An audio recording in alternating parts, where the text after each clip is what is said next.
The goals. Andy Campbell on the red. This is the red.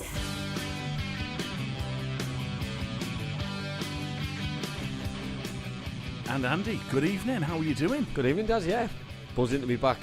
What a week! Another positive week. Another great week for the Boro. I don't know about you, but I'm feeling there's a bit of a good feeling around at the moment for the Boro. We're getting players coming back. We had that good result at the weekend after starting so badly. Semi-final, second leg to come. There's a feel-good factor around the place. Yeah, massively, and I hope it continues. Listen, football's football. It can come and bite you in the backside very quickly. You know what I mean? With a couple of games coming up this week, I just hope whatever happens, we can just keep that positivity, because there's still a long way to go this season. And if we do hit a few bumps in the road over the next game or two, then let's see what happens. Yeah, absolutely. Well, we've got lots to talk about tonight. We'll have a chat about the Millwall game at the weekend. Obviously, we've got Rotherham this weekend coming up, which is going to be an interesting game. Yeah. And then the big one, Tuesday night. So we've got lots to chat about. You can get in touch as well on the socials. We're live on Facebook and YouTube. You can also WhatsApp us in here at the studio on 0330 043 2002. That's our WhatsApp number. Get it into your WhatsApp. Drop us a message. We'd love to hear from you and have your say on how you think Boro are doing as well at the moment. I suppose we've got to start then, Andy, with the weekend's result. Coming off the back of the fantastic result against Chelsea, Boro were flying and then went to Millwall. I mean, there was the whole traffic thing to start off with. Do you think that made a difference to the start of the game? And does that make a difference if your team coach is late or something's happening? You know, does that affect? Because they always say, "Oh, it must have affected the game." Because the first half hour, Boro were rubbish. Yeah, preparation's key. I think it showed with how they set up and how they started that the preparation wasn't as normal, wasn't as good as what the boys expect. And listen, London traffic and traffic in general can be a nightmare. But the way they started the game wasn't good enough. You know, that you can use excuses. 15 minute kick-off delay to the game was by the by. You know, you're still prepared. They'll have prepared properly the night before, the day of the game. So you know what I mean. They'll have eaten at the same time. So their individual preparations will still be the same. And I know we spoke off air about how poor we start games, or poorer we start games. Not poor, but against Millwall, we were very lucky that we were still in the game. 1-0 down very early through an excellent goal. I thought that was a very good goal.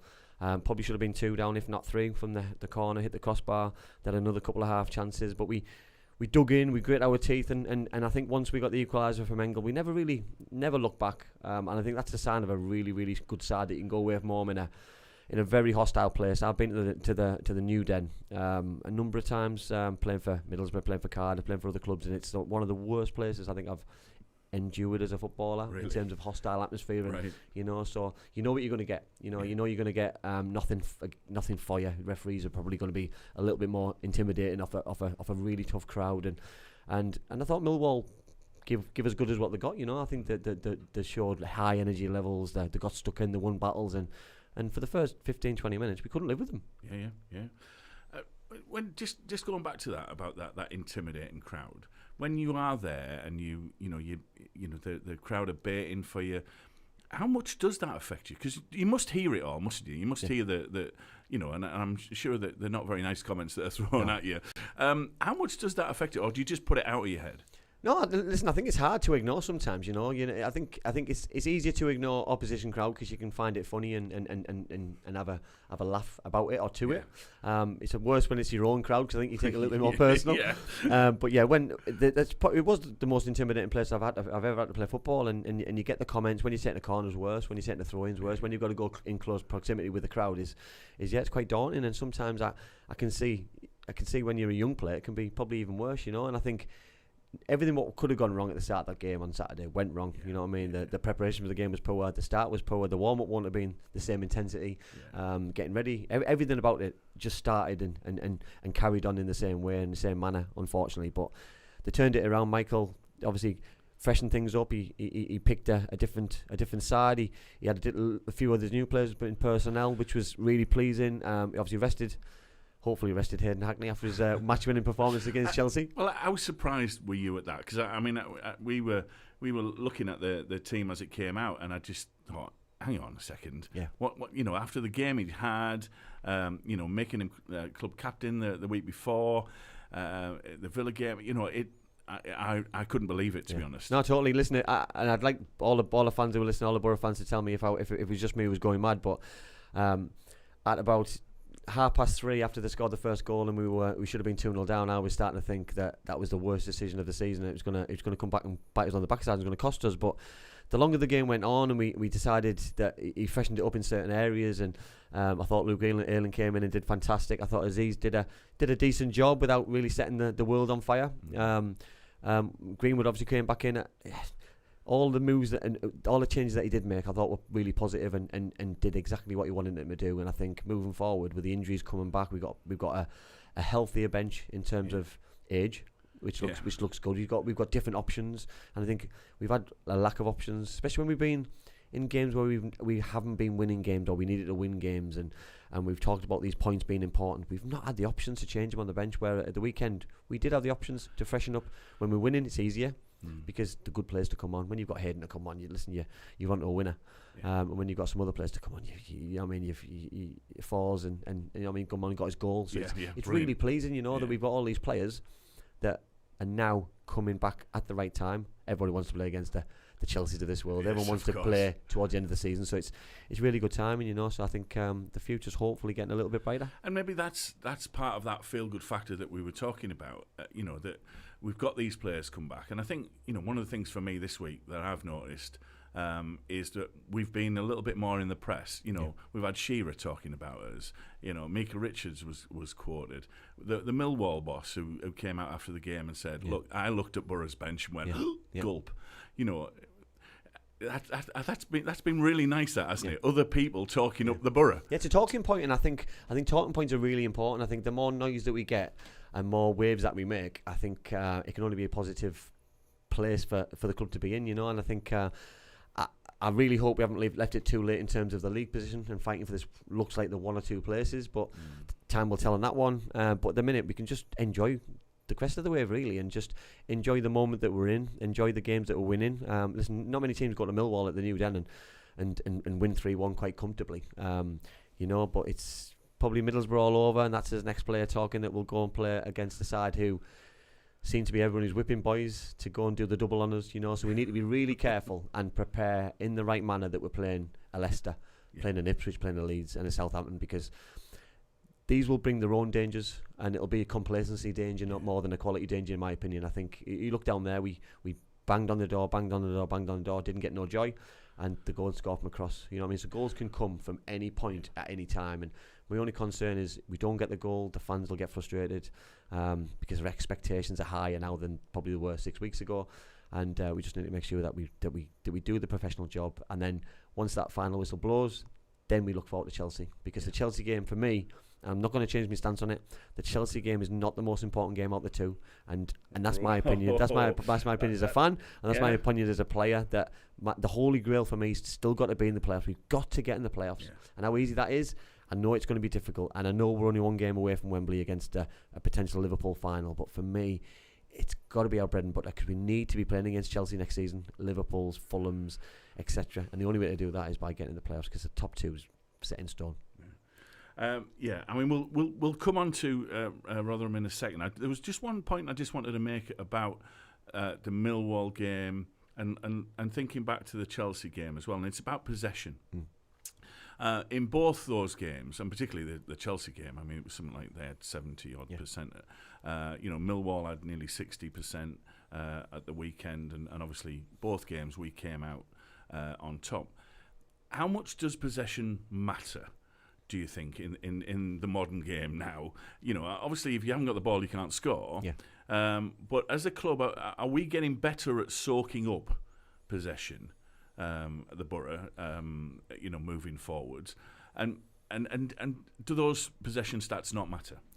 I think Michael's getting better at his tactics. I think he's getting better on his out of possession tactics. I think a couple of times this season, Leicester was certainly one of them that we really got dominated in terms of possession, but then we win the game 1-0 because we soaked up, we hit them on the break and we score a late goal. Chelsea, same thing. You know what I mean? So I think we're getting better at understanding the game and understanding that we don't have to have the positive amount of possession, but when we do have the ball, we need to be positive with it and make sure we keep the ball and hit them and hurt them when we get the chance, because you might only have the ball for 15 minutes in the game, but you can be really positive in that 15 minutes, you know what I mean, instead of going backwards, sideways, you know what I mean. You've got to look positive, got to look forward, and I think Rotherham, we will have a lot of the ball. They'll let us have the ball. It'll be a very different game. We'll pass sideways a lot. We'll probably come back a little bit, you know what I mean, because they'll probably get 2 banks of 4, back 5, and just let us have the ball in front of them. And it'll be a very different game to Sunday. It's a Saturday, sorry, against Millwall, and it'll be a very difficult game for the following Tuesday. And I think possession. Listen, Man City sometimes struggle breaking teams down. You know what I mean. Sometimes they lose games, and they're the best. They're the kings at it. You know, Barcelona did it in years gone by. You know that you don't always win the game, but you've got more chance to win the game if you've got the football at your feet. Yeah, absolutely. All right, let's move on to Rotherham then. I was unlucky enough to go to the New York Stadium on Saturday. Rotherham played Stoke. And it was quite possibly the worst game of football I've seen. Yeah. I mean, I saw Stoke came and batter Boro earlier on at the Riverside in the season. Obviously, I watched the Boxing Day game with Rotherham, but they were 2 very, very poor teams that I saw on Saturday. No creativity up front, and particularly Rotherham, who were at home, but you wouldn't have thought so. Stoke got a great free kick, but Rotherham looked like they had nothing. Yeah. They made quite a few changes, and it made nothing. I don't actually think that the Stoke keeper, had a save to make. Now, I'm thinking that. I'm also then having a look at the prep for the game, and I'm looking and seeing that Rotherham haven't won away all season. Yeah. All right? So we know what happens when clubs come with that sort of stat to the Riverside, don't we? We know what's going to happen. I think we've answered our own questions, and I think I think it becomes. I think for me, I think the biggest point is because they've already beaten us this season, we become a little bit more dangerous, and we understand the game a little bit better, because we won't want anyone to do a double on us, especially the team who's rock bottom of the table. You know what I mean? Because that'll be very embarrassing going into a big game. I think we need back-to-back wins. I think it's so important for me now. Forget performance levels, forget energy levels. It's about results. You know what I mean? In this time of the season, at this point, you know what I mean, we've got to start beating the teams in and around us and below us. You know what I mean? For me, the teams above us in the top 2, maybe top 4. For me, they're the free hitters we don't have to worry about, but we've got to beat the teams at the bottom, because they're there for the taking. You know, and they've got a new manager in place. Has he made a positive impact? Not in my opinion so far. You know, and I think he's that far adrift that keep the points going, keep the points flowing for Middlesbrough, keep the goals going in against Rotherham, and just keep the negativity for Rotherham, and for me, just attack them. You know, will we go a different shape? I don't know what he's planning to do. If he's planning to bring people back in ready for the midweek game, or he's going to rest people. Michael seems to get his tactics spot on. He's cool as ice. He does everything that he needs to do for this football club. He's not selfish in terms of selection. He seems to bring people out at the right time. He seems to freshen things up at the right time when he does. But I'm sure what he does, he'll bring, and he'll work on things. He'll work on us having a lot of the ball. He'll work on 10 players behind the ball. He'll work on being frustrated. And hopefully we all, as supporters, because I've been there as a player and I've been there as a supporter, that we do get frustrated if we're not 1 or 2-0 up by 20 minutes, 30 minutes, because we don't create, or we haven't scored the goals. And we just need to make sure that we take a step back a little bit and understand that the boys need us as well, you know, because there's going to be times this season, and I think it'll be Saturday, that they'll come and frustrate us, and they'll really, really, really damage our levels of anticipation and frustration. You can get in touch with the show on Cam's Red Army. You can do so via the socials or on WhatsApp as well. The WhatsApp number is 0330 043 2002. We've got a couple of messages in. Chris has said tiredness will have had an effect on the Millwall game. The Chelsea game is very hard for the boys to recover. They only had 3 days. I hope we can get another good result at the weekend up the Boro. Tracy has been in touch, got a good play in Luke Ayling. He fitted straight in. I mean, how did you feel, Luke? I mean, it was really interesting. You know, we signed him, and he's straight in the team, isn't he? Yeah. I said last Thursday with Rob. I said that he will be loved by all the Middlesbrough fans because what he brings to a football club is he wears his heart on his sleeve and he dies on a football pitch for the football club. He doesn't matter who he's playing for. He did it for Leeds, and I'm not saying he lacks quality because he certainly is a very good footballer, but his enthusiasm, his desire, his energy levels are just amazing. You know what I mean? And he showed that again at the weekend. And you look at his heat map. I don't know if anyone's seen his heat map and his stats when he got it. It was outstanding, you know. And he spent more time in their half on the right hand side and the right wing than he did in his own box. And I just think, you know what I mean, for a modern day fullback, you know what I mean, he's got everything. You know what I mean? Leeds have missed a trick in my opinion. You know what I mean? They must have some team if he doesn't get in their squad. Do you know who he reminds me of, attitude wise? Robbie Savage. Yeah, he does. Every looks team a little bit like him now. Other than the team he's playing for, hates the guy. Yeah, and I think that's my point, Rob. That I think sometimes you get players, don't you, who you hate playing against. You know what I mean? That you want them in your team. And Robbie Savage was one. I used to hate playing against Robbie. Everyone said about his limited ability.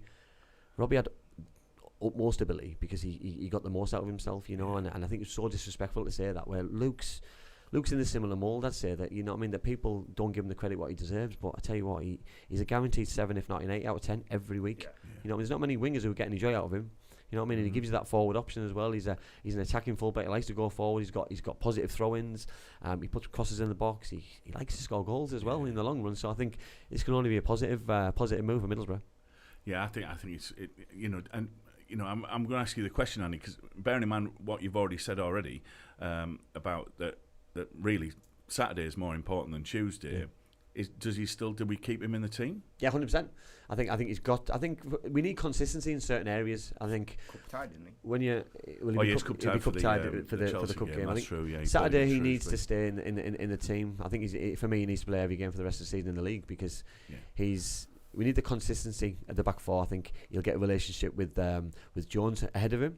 I think he'll get a relationship with Dale Fry alongside him. So I think probably with Senny moving forward, Diang when he's back from injury. But at the minute, Glover, and I think the more games they play, the more relationship they get, and it'll just be a more positive relationship on the pitch, which will give us more clean sheets. It'll give us more attacking options, and I think it's such a positive move by the manager to bring him in because people say, "Oh, we didn't need a full back, we needed a winger or a forward or a midfielder." You know, it looks a real negative move, but for me, it's a masterstroke and it's a real positive one because Luke Ayling's not a full back. You know what I mean? Yes, he plays right back, but he's more than just a full back. Yeah. No, I think it's been. I sound like you're a super fan, don't you? No, I agree, and I think a lot of Boro fans will agree with you as well. You know, it's and having only seen him on the pitch for one game for Boro, you know, there's been so much positivity around him, and I'm with you. I mean, would you be suggesting then on Saturday? Would you be playing our best team? Would you be going out there on Saturday playing our best team? Probably the reason why I'm sat in here and Michael's on the training ground. However, for me, Saturday's more important than Chelsea, and I know a lot of people probably won't agree with me and won't want to hear that, but we've got to win Saturday. You know what I mean? If we want to have aspirations to get in the playoffs or better, you know what I mean, and get in there without scraping in their last couple of games and be worrying if we don't get in. Saturday's vitally important, you know what I mean, to win. And if you can get ahead in the first 30, 40, 50, 60 minutes, then you can die off a little bit. Because if you're 3 or 4-0 up or 2-0 up, you can make changes. You can rest players ready looking at Tuesday. But if you're losing or drawing the game and you're having to bring people on who you've rested and you're risking them for Tuesday, the whole point in resting them is to not play them and not have to use them. So for me, go as strong as you can and then rest players willy-nilly if you feel the need. But I know players need to play. Players want to play. If players want to play on Tuesday, they need to have a good game on Saturday. Yeah. It starts on Saturday. The whole thing starts Saturday. So unless the only reason you won't play on Tuesday is if you're injured, and unfortunately, injuries are part and parcel of football. And as a player, though, how do you get your head in that game, Rotherham, when you've just played Chelsea, you've just beat Chelsea, you've just beat Millwall away in a good performance, good 60 minutes. How do you come up against Rotherham? How do you get in that frame of mind? I'm going to give you 2 examples for me. Mindset was very different. Mindset when I played for Middlesbrough was every game was a Middlesbrough game. So every game was my hometown club. It didn't matter if it was Man United. It didn't matter if it was FA Cup semi-final, or it didn't matter if it was, no disrespect, Chesterfield. You know, and I think that was my mindset for Middlesbrough. When I moved clubs and I didn't have the affiliation, I looked at games differently, and I looked at FA Cup games. I looked at local derby games, Cardiff against Swansea, and it was very difficult to get yourself back down to a level after playing against a Swansea or a Leeds or a playoff final and getting yourself against a lesser side, you know what I mean? And it's really difficult, but you've got to grit your teeth. You've just got to make sure that your effort levels, your desires there, because I think if you've got those right, I think your quality will come through, because you should win the game with those qualities. As a fan, and many other fans, we've just beat Chelsea. Massive expectation now against Rotherham, because we think lower team. Yeah. Well, I think lower team. Well, it's a hard. League tables don't lie. Anybody can beat anybody in the side, league. Do you know what I mean? But they're a lesser team than Chelsea. Fair to say. I don't know how I'd get my head in the game, sort of thing. For me, it's about results. You know what I mean? Forget that we should be beating them 5-0, because that's not football. You know what I mean? We're not playing fantasy football or Championship Manager or any kind of these games consoles. We're there the players are there to do a job. You know what I mean? And during that game, some of the players' minds will drift off and start to think about Tuesday. You know what I mean? And as long as they drift off or come off at 70 minutes and we're 2-3-0 ahead, and you might let a goal in because concentration levels aren't there, or we're not going to get that third, fourth and fifth because we've switched off and we're stepping back a little bit in intensity levels, then that's fine, because there's a bigger picture here. The bigger picture is Tuesday is important, but it's not half as important, in my opinion, as Saturday's.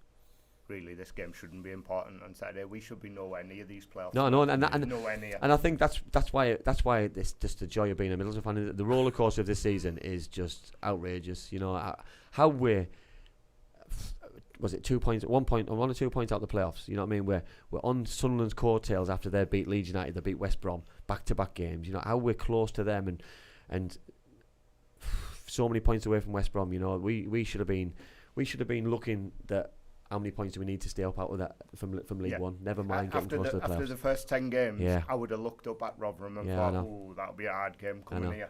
I know, and I just think, this 6 pointer against Rotherham. That's what we were looking at, weren't we? After 10 games, Rotherham was a 6 pointer. You know, and they took 3 of them. And then, that's another point, isn't it? You know, that the look at the points we've dropped. You know what I mean? And yes, I don't want to harp on about it, because the position we're in at the minute is amazing for where we were. But we've lost 3 against QPR. We've lost 3 against Rotherham. You know what I mean? We've lost 2 points against Sheffield Wednesday. We're talking poor sides, by the way, in championship comparisons. You know what I mean? We're not talking about Southampton. We're not talking about Leeds. Stoke came to the Riverside and beat Stoke beat us. Yeah. We're not talking Ipswich. We're not talking Leicester. We beat Leicester. Yeah. You know, the whole thing doesn't end up. We beat Leicester but lose to Rotherham. You know, so. It could be Middlesbrough all over the weekend, and it could come about us on the backside. But I'm hoping we do the professional job, and I think that's the word for me. Professional job is king. We'll ignore that's a stat about Rotherham not winning away. We'll just completely ignore that. Yeah, we won't say. I've heard they've won every game away. Just a rumour. Carrick had his press conference today, and we've got a little bit of a snippet of that as he talks about the injuries coming back.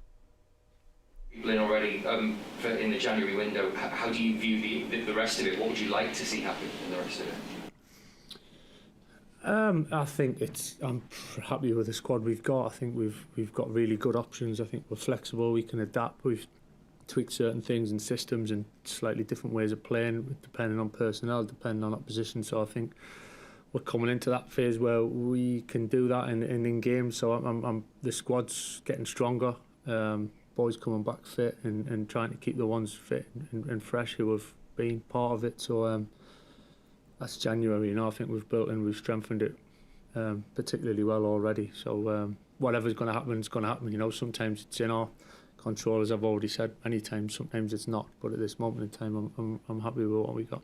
Matt Clark, I mean, we spoke at the start when he first came back about managing him because of obviously that 14 months that he did have out. From where I'm sitting, he seems he's done brilliantly since he's come back. I mean, has he exceeded in any way kind of your expectations for him on coming back after such a long injury?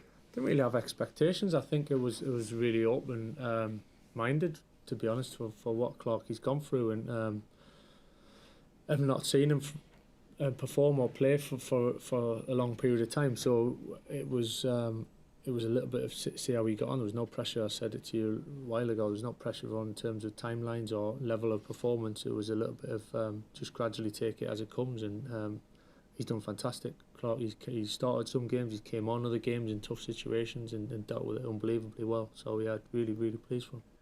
Yeah, I mean, Matt Clark it's brilliant to see him come back in, and the way he did slot back in Chelsea was great. One of the things that I picked up from that was he sounds really happy with the way the squad is. Yeah. He said it a couple of times in there.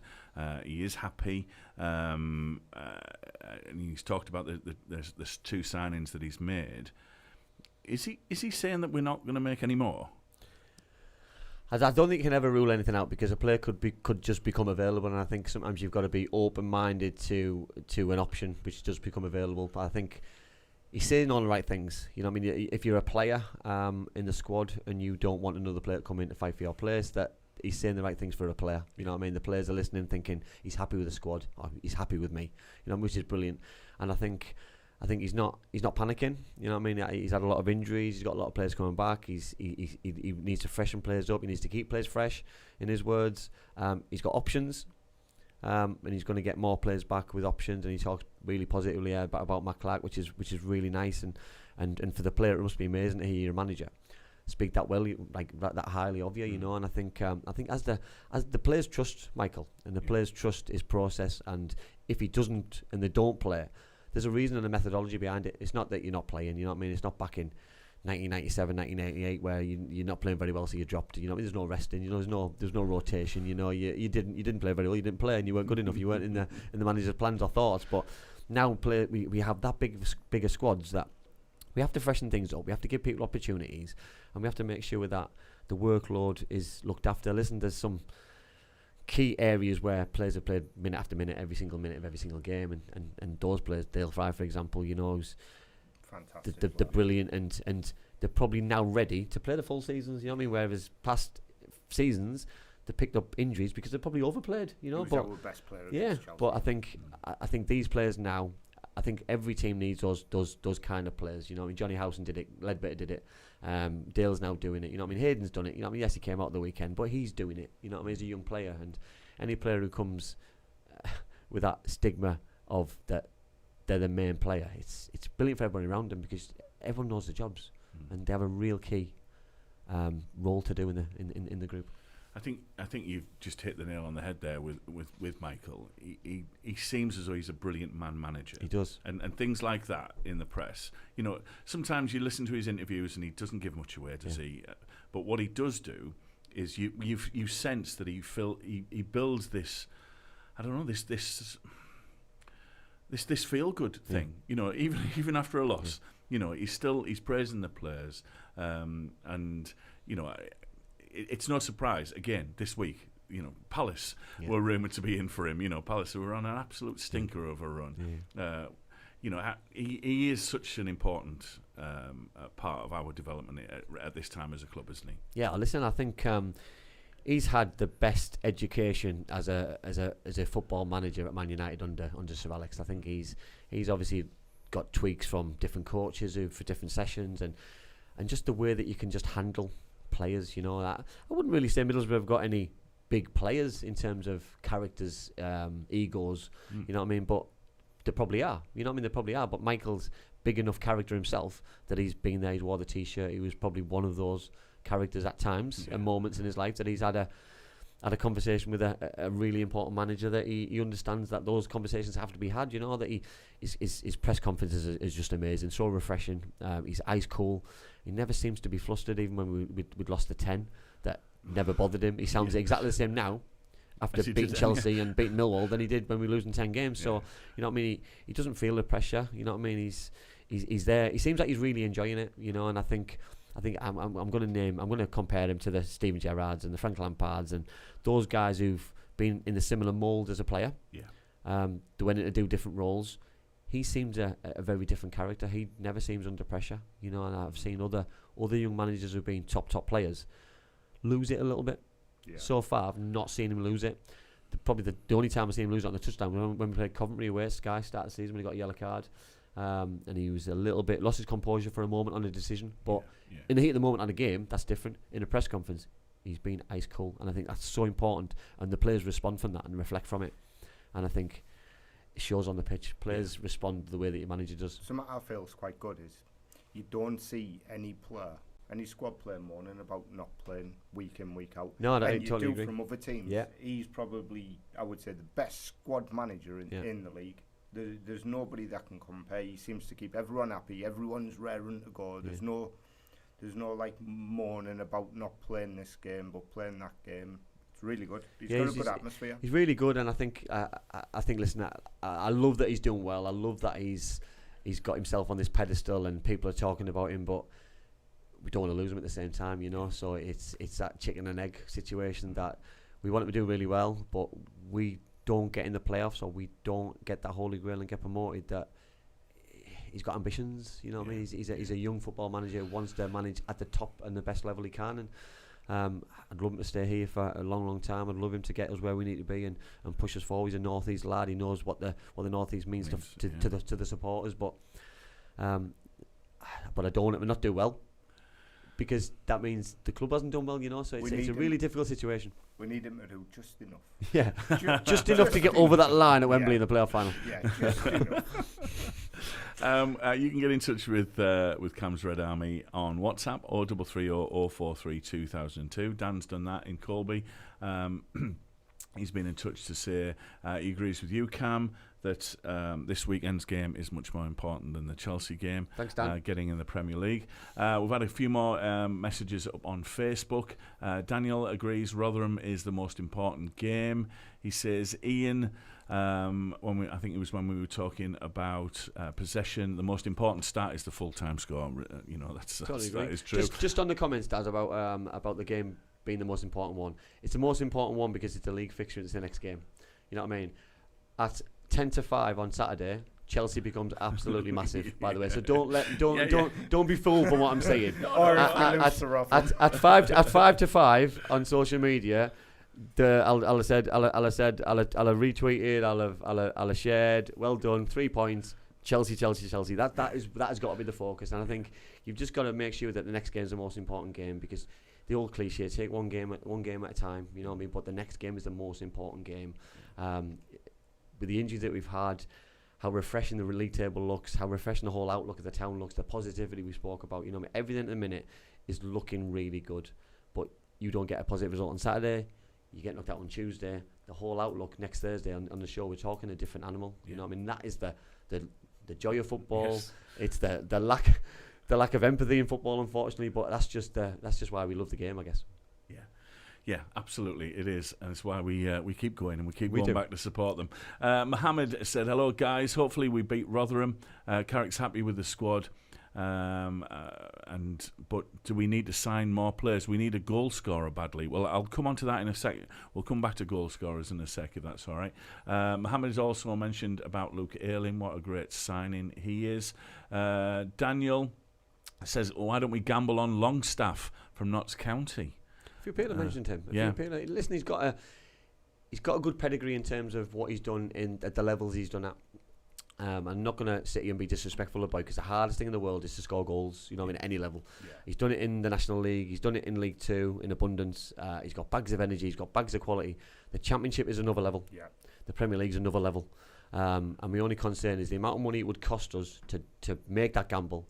I'm not sure the club will want to part with that kind of money for a gamble. You know what I mean? I think if they're going to part with that kind of money, they're going to get someone who is probably going to guarantee you something. Yeah. You know what I mean? And that's pressure on the lad as well. Yeah, I know, and that's the thing. You know what I mean?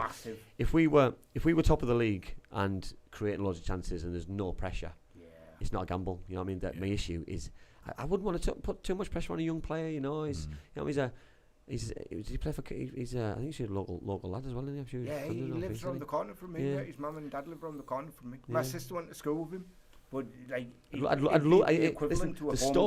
the story is unbelievable. Yeah. You know what I mean? I'd love him to come back and be that hero. They've been that number 9, score all these goals, but huge pressure on his shoulders. Yeah. Huge pressure. I'd love him to do it. Hope he does. Hope he comes back and bites me on the backside and shows me that he can do it. But I would like him to do it. But the issue is too much risk. Yeah. Ian, who's a regular Darlington fan who's been in touch, he wants us to send some players to Darlington because 23rd position in the league is not good. I'll keep your chin up, Ian. Ian, you've got a new manager. Steve must be. Steve will be pulling up the trees soon, with like Michael has. Yeah, don't worry. Patrick said Rotherham is our big game. He agrees with you there, Cam. Let's have a look what else we got coming through here. There's messages coming through all the time. Carrick will Carrick be the manager next season if we don't get promoted? Cam? It's a difficult one because I think it's a double-edged sword, isn't it? You know what I mean? From Middlesbrough's point of view, yes, he will be the manager, because I think from our point of view, we're in a good place. I think the club's happy with what you're doing. I think Kieran Scott seems to be happy the way he works. Steve's obviously happy with the progress that we've made. That's down to the manager. You know what I mean? Is the manager happy with the progress that the club's making on and off the pitch? Is he got his own aspirations? Is there a job that suits him? Is a job available? You know what I mean? There's loads of factors which we can't answer those answers, you know. So I'd like to think yes. From a fan's point of view, I wouldn't get rid of him. No. Even if we didn't get the playoffs, I wouldn't get rid of him. I think he's been a breath of fresh air since he's come in.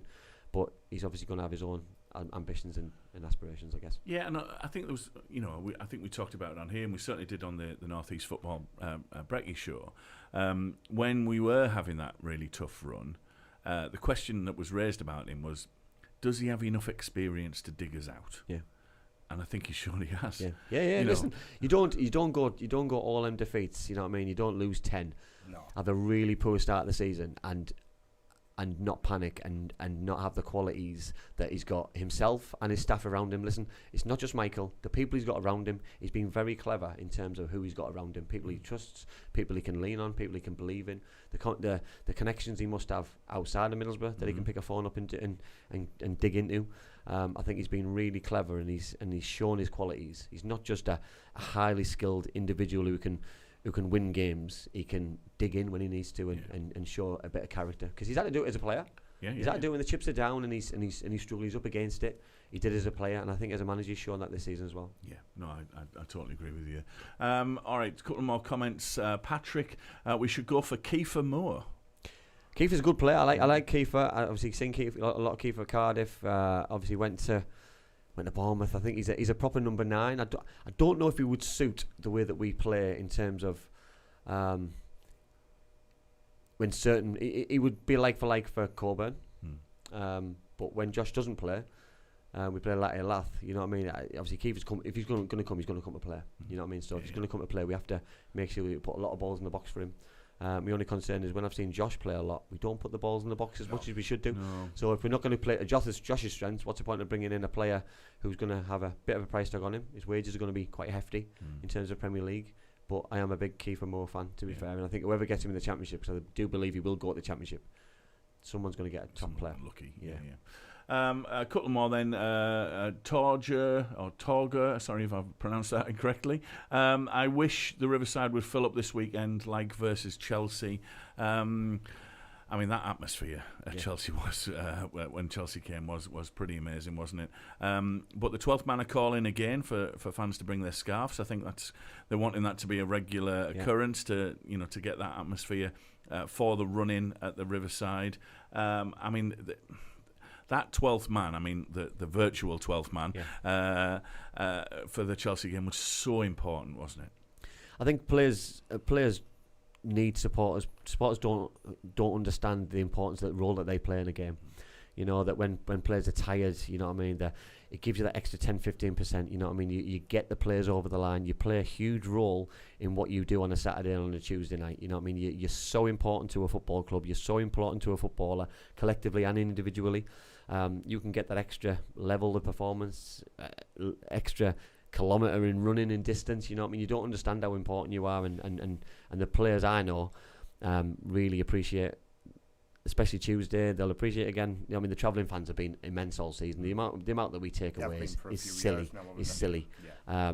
But the home fans are just as important, you know. And I think sometimes the home fans don't get as much credit as the away fans get when they go away. But we always have a high volume of numbers here at the Riverside. We always have done since it was built. So long may it continue. Just keep being positive and keep backing the players and keep giving their all, because for me, as long as the players running through a brick wall for his supporters and running through a brick wall for that badge and that shirt, that's enough. I don't ask them to be a good footballer. I don't ask them to keep the ball. I don't ask them to score every shot. I demand them to run through a brick wall for me as a football supporter. Just going back to what Carrick was saying then before the Rotherham game, he was asked about the striker situation, and I think the words he said was Josh would be back soon. Yeah. Latte Lath not so much. So with Force, the only sort of recognised striker. I know. Again, Carrick mentioned, there are other players that can play in that position, Crooks and Greenwood. Have we got to buy a striker in January? That's what I'm thinking. These injuries, Force, Latte-Lath, Coburn, is that enough to get us over the line into that playoff position? I think the whole positivity of looking at the two lads who came in, I think it's given the whole place a boost. I think if we went out and go and get a centre forward on loan, I think for the rest of the season, I think it would give everybody a boost. Supporters, players alike would give them the real boost. I think as long as it was the right player, and as long as and for me, it's got to be the right player. And I'm not being disrespectful to young players, but you get a young player, it takes them a few games to get into it. Are they ready? Are they not ready? We've got our own young players in the academy, so if you're going to get a young player, give one of them a chance. I'm all for giving people an opportunity, but we talked about Kiefer Moore there. There's Premier League players available now who would probably jump at the opportunity to rejuvenate their careers a little bit and give 6 months of to a football club. And what a better place to play at the Riverside in the red shirt, potentially getting in the playoffs, and potential cup final. And some of them potentially might not have played in the Carabao Cup, so there could even be an even bigger move. You could play in a cup final as well. So I think there's a huge opportunity for somebody, and I'm sure they'll be working on it. Listen, it's obviously Kieran Scott's job to bring in the right players and make the right noises and make the right movements. But I do believe we'll have movement out. I don't know how that will look, but I think we do need, if we're going to get one in, I think that one has to be a centre forward. Yeah. But then if we don't bring the centre forward in, Michael said there, I'm not sure that he'll bring anybody else in. Do you think we'll lose any big players? I think there'll be a surprise. I think something will come, because I think someone will move, and if that's a lot of rumours with Hackney. If that's Hayden, yeah, and that was part of my thought process at the weekend, that when he was sub straight away, I thought straight away, who's bid for him? And then it all went quiet. He's been rested, and I thought a smoke screen.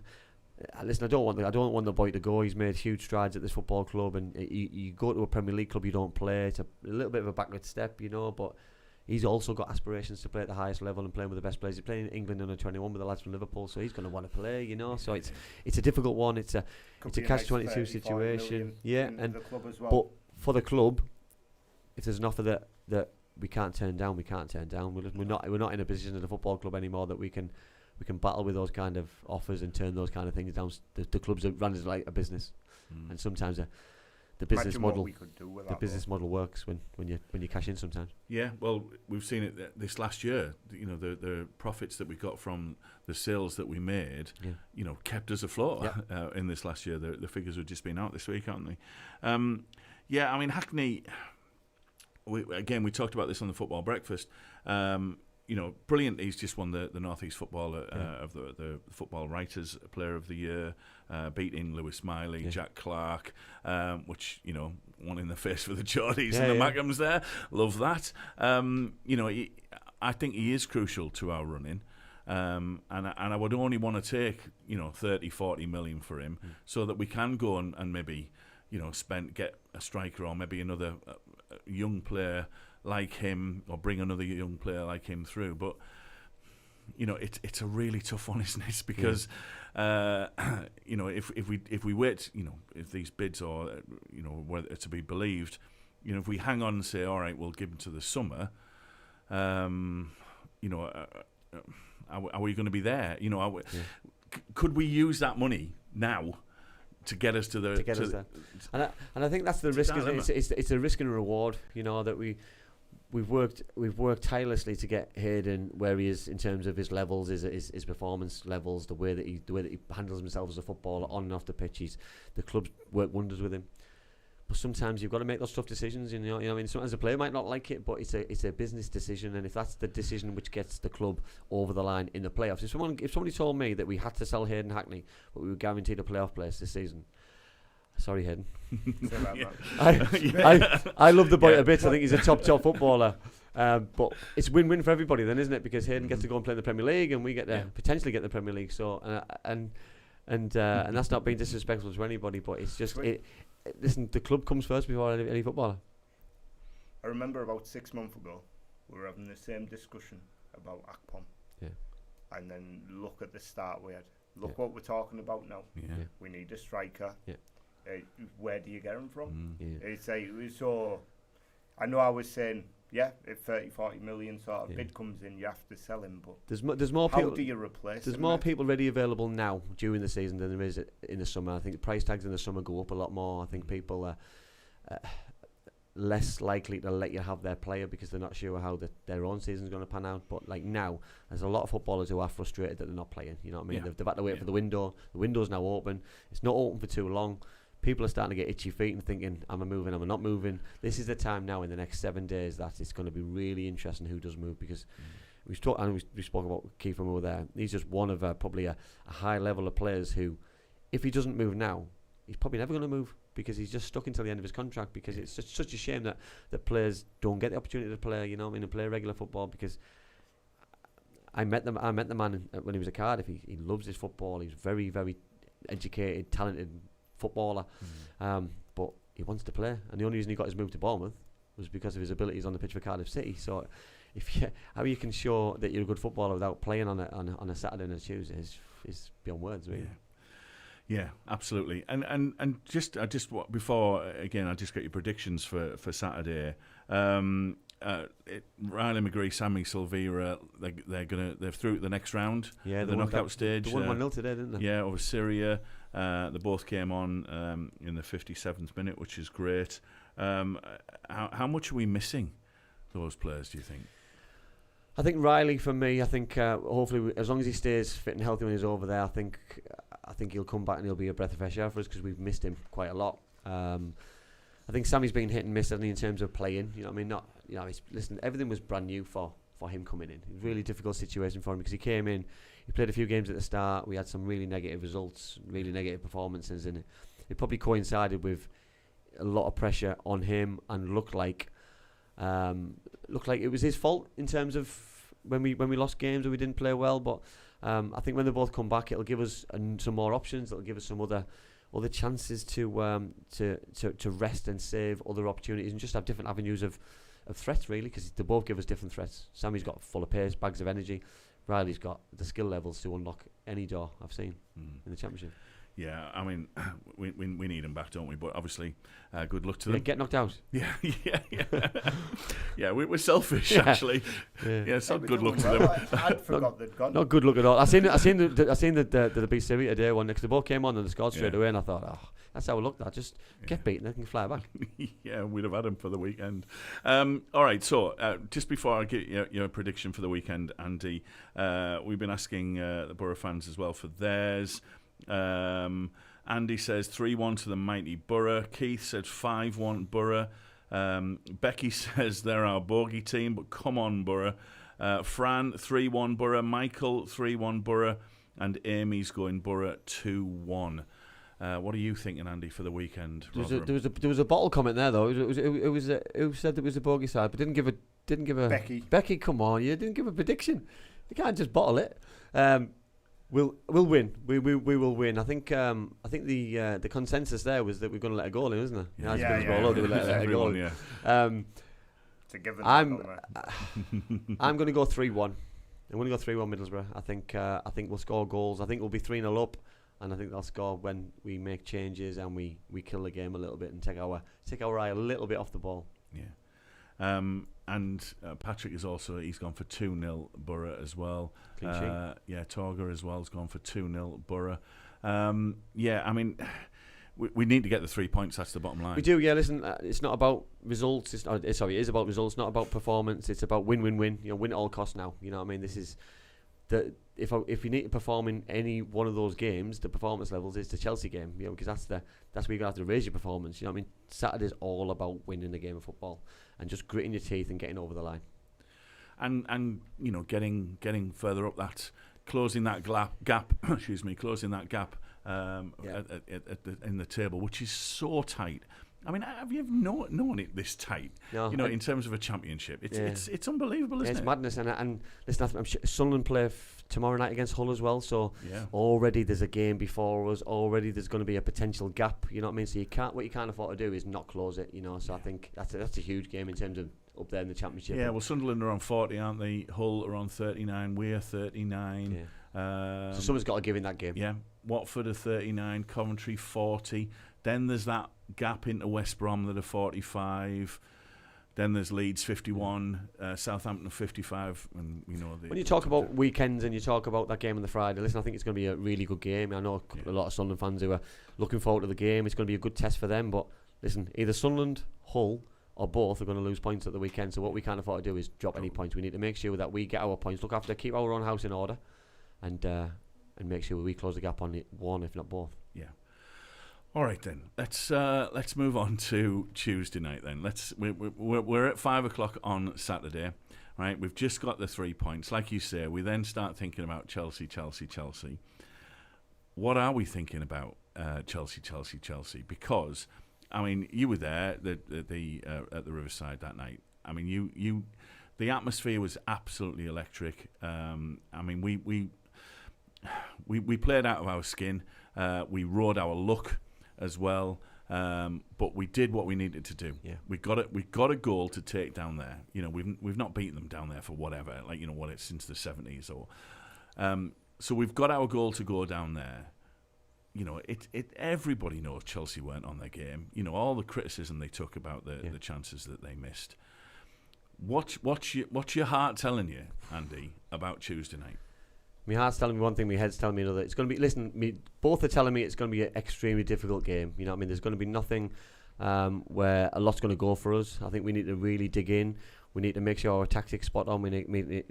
Our shape needs to be the best it's ever been, exactly like it was in the first game. We can't have one player switching off. We can't have any lapses in concentrations. We can't have a mistake from a goalkeeper. We can't have... if we do get an opportunity, we can't afford a missed chance, a missed opportunity. We need to make sure that every single clog's turning in the right direction for it to work. And if all of that does, then you need a bit of luck, and hopefully that... if you can keep a clean sheet, you go through. Chances are we ain't going to keep a clean sheet, so then we need something. You know what I mean? We're going to need something from the game. So the first goal is going to be massive. Chelsea know that as well, by the way. Yeah. Chelsea know that the first goal is huge. If they get the first goal in the first 15, 20 minutes, it's going to be the longest night of football forever for everybody involved. If we get to the 20-minute mark and we're still in the game at 0-0, or even better, we can really build on it. But the first 20 minutes is key. If we turn up 20 minutes like we did against Millwall, we could be out of sight of the game. The game could be well and truly over. And this isn't me putting the doom and gloom on it. This is just me being a realist and being in games and playing in games where you're looking forward to. It's a huge game, huge occasion, the biggest game of your career. Oh no, we're 2-0 down. You know what I mean? The game's finished, game's over. You know what I mean? Like a Norwich game, we've been there. We've been there in big games and playoff finals. We've been there in cup finals. You know what I mean? Chelsea have done us after Di Matteo goal. You know what I mean? That we're... You had to bring that up, didn't you? I didn't even get me. I didn't even get to my seat by the time I'd. You know what I mean? I was still disappointed of not being in the 16-man squad. By the time I got my seat, 1-0 down. So there's things that I'd like to rewrite history, and this is one of them. I think that we need to forget the first game. You know what I mean? And treat it as a one-off game. And if we can just put a real shift in, I take penalties. Somebody offered me penalties now, I'd snap their hands off, because that would be a flip of a coin thing. You know, because it would give us an opportunity to go through. I'm not as worried as every Boro fan. Yeah, I'm really He's not. confident, isn't he? Yeah. Simply because, right, Chelsea have probably had the worst season they've had for a long time. Yes. Yeah, that's. I seen how quick them fans turned on them players the other day, mate. Even as Palmer was missing chances before we'd even scored, they were so quick to turn. Yeah. And I've been watching videos online of all the fans, and I don't know. I reckon we got a smash and grab 1-0. Think we'll win. I think. Oh, mate. I think It'd be nice. if we get anything, we'll get a draw, and I think it'll be 1-1. Yeah. But in order for that to happen, we need to get the first goal. Yeah. I think if they get the first goal, I think everyone's tactics just change. I think Right. they'll continue, and we have to change. And what is the plan if it changes? We obviously don't know that. We can't go there. I don't think we can go there and defend for 90. No. I don't think we've got the personnel. We haven't got the players to do that. Unless he goes with a really, really different shape and a very different side. But for me, I don't think we can just go and defend. And I wouldn't be surprised by that though, because I wouldn't. We just don't know what's in his head. I You know, I'm confident that he will go and he will look at this game and he will, yes, and he won't admit this, but yes, the league is absolutely crucial. But I think in his head, he'll be looking at Tuesday. Once he's got Saturday out of the way, he'll be looking at Tuesday. It's a huge game for Michael in terms of his own development. And I think I think he'll have everything, and I think he did for the first game. It's just that we had 2 injuries, didn't we? That just ruined his plans. But then he came up with Plan B. But look at the damage. Look at the damage that we caused them. You know what I mean? Isaiah Jones caused absolute chaos on the right hand side. You know what I mean? And I think if we can cause them problems down the sides, we've got a chance. You know what I mean? Because that's where, for me, their fullbacks bomb on and leave so much space in behind. Colwell and Gusto, we've got a chance to get in and behind them. You know what I mean? But we need to make sure that we get the ball to them. If we're sitting too deep, we can't give them the ball an hour half and expect them to get us out of jail. You know what I mean? We need to get them high, wide, and as handsome as we can to get them on the ball. Because if we don't, it's just going to be cannon for them, and we're just going to sit, and we are going to get picked off because shot after shot, it could be a deflection, it could be a mistake. And I don't want that to happen, but. You know what I mean? That Chelsea should have scored in the first leg. If they go 2 games without scoring, then they don't deserve to be in the cup. Let's be fair. If you don't score in a 2-legged semi-final, you don't deserve to be anywhere near the final. I think they've got 20 minutes to score. Yeah, so do I. And if they don't, the fans will take. It's going to be a horrible atmosphere for that team. Well, let's hope so. Yeah. And that's what we want. You know, you can guarantee our fans are going to go down there and are going to shout louder than their home crowd. Listen, and I think the 20-minute period is important for the supporters to back our players. You know what I mean? 'Cause I think we'll get a chance in the first 20, and I think we need to make sure that we keep it clean in our end and make sure that we try and nick something in the first 20 as well. It'd be nice that. Ideal start. All right, last couple of messages. Patrick, he thinks Sunderland and Hull will draw, or he's hoping for. Michael, I think he's referring to the weekend. He's going for 3-0 up the Boro. Ian said, I wouldn't be surprised if Boro score first. Like you, Rob. Patrick, again, we need to get an early goal and then Chelsea's heads will drop. Ian asked, will VAR be used in the game? It won't, will it? Because it wasn't in the first leg. And 5-4-1 formation is also what Ian's suggesting. I mean, I just think they've got to go there and they've got to give it everything, haven't they? Listen, it's a free one. It's a real opportunity to go and rewrite history books, really. I think you know what I mean, there's a lot of payback to give Chelsea, and for me, we're a better place to do it than Stamford Bridge. You know what I mean? Wembley's always been a place where they've done us, but let's go and do it in the backyard, even better. It's like Darren said, Rotherham haven't won away this season.